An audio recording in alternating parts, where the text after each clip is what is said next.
Well, it finally happened. The empire that LeBron James built in Los Angeles is quietly crumbling. And this time, there's no dramatic press conference, no primetime announcement. Just silence. A billionaire named Mark Walter walked into the Lakers front office and dropped a $10 billion bombshell, buying out the majority stake in the franchise. And here's the kicker. LeBron wasn't even told it was happening. No heads up, no input. But someone was told. A certain 26-year-old phenom by the name of Luka Doncic. What kind of message does that send when the face of the NBA, the so-called king, isn't even kept in the loop, but a potential successor gets the VIP treatment? This wasn't just a business deal. It was a power shift, a silent coup. The Lakers, once bent entirely to LeBron's will, now seem completely done with him. And it started not with words, but with actions. The first dagger came quietly. Anthony Davis, LeBron's closest on-court ally, was traded without any input from James. A calculated move that shook the core of Laker Nation. Not because AD was irreplaceable, but because of who was replacing him.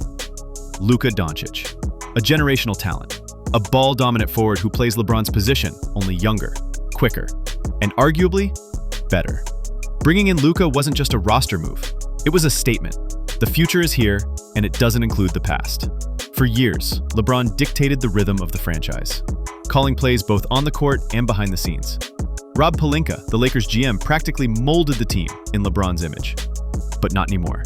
After the Doncic trade, Pelinka was seen scrambling to land pieces that would fit around Luka's style, like center Mark Williams, a rising talent seemingly custom-built to anchor the defense while Luka runs the show. And still, no word from LeBron. Because no one's asking. Then came the passive-aggressive smoke signals.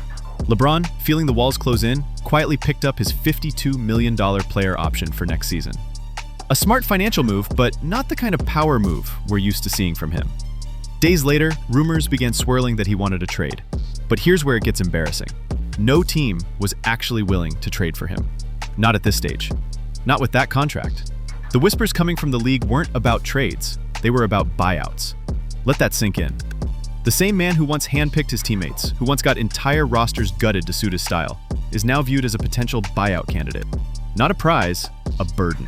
Reports surfaced that teams like the Mavs, Warriors, Cavs, and Clippers might be interested, but only if LeBron hit the market as a free agent. No one was willing to give up actual assets to bring him in. Why? Because the league is caught up, and they're not willing to mortgage the future for one last dance with a fading king. Cue Rich Paul, the longtime agent and mouthpiece for the LeBron media machine. With trade interest practically dead, Paul did what he always does when the narrative isn't going LeBron's way. He spun it hard. He floated vague claims about 4 teams wanting LeBron. No names, no details, just enough smoke to get a few clicks and maybe light a fire under some front offices. But it didn't work. The league wasn't biting. Not this time.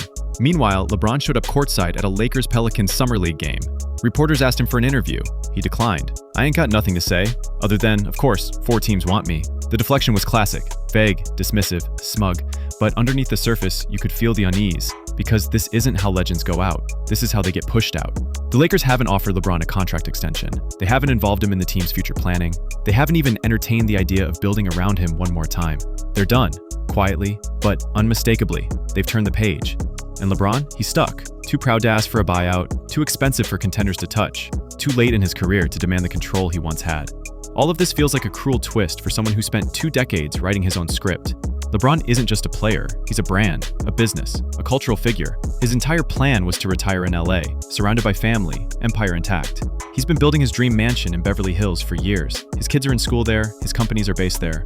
This wasn't supposed to happen, not like this, but it did, and it's only getting worse. He already vetoed a trade to Golden State earlier this year, a sign that, deep down, he wanted to finish his story on his own terms. But that option may no longer exist. He's now staring down the barrel of a lame duck season with a team that's already replaced him, or worse, being forced into early retirement a year sooner than he planned. The other option? A farewell tour on some irrelevant non-contender, or signing for the vet minimum to chase one last ring.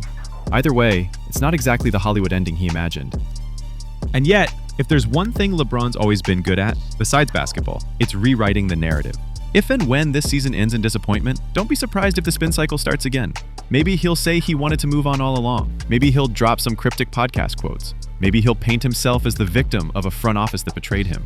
It wouldn't be the first time, and it definitely won't be the last. But let's not get it twisted. This isn't just a rough patch. This is a full-blown reckoning. For the first time in his career, LeBron James is no longer in control. And the silence from the Lakers front office says everything. No tributes, no loyalty, no sentiment, just business. So now we're left with a question no one thought we'd be asking in 2025. Is LeBron James done? Not just physically, not just competitively, but done as a force in this league? Because from where things stand right now, it looks like the king didn't just lose his crown, he lost his kingdom. And maybe, just maybe, he never saw it coming.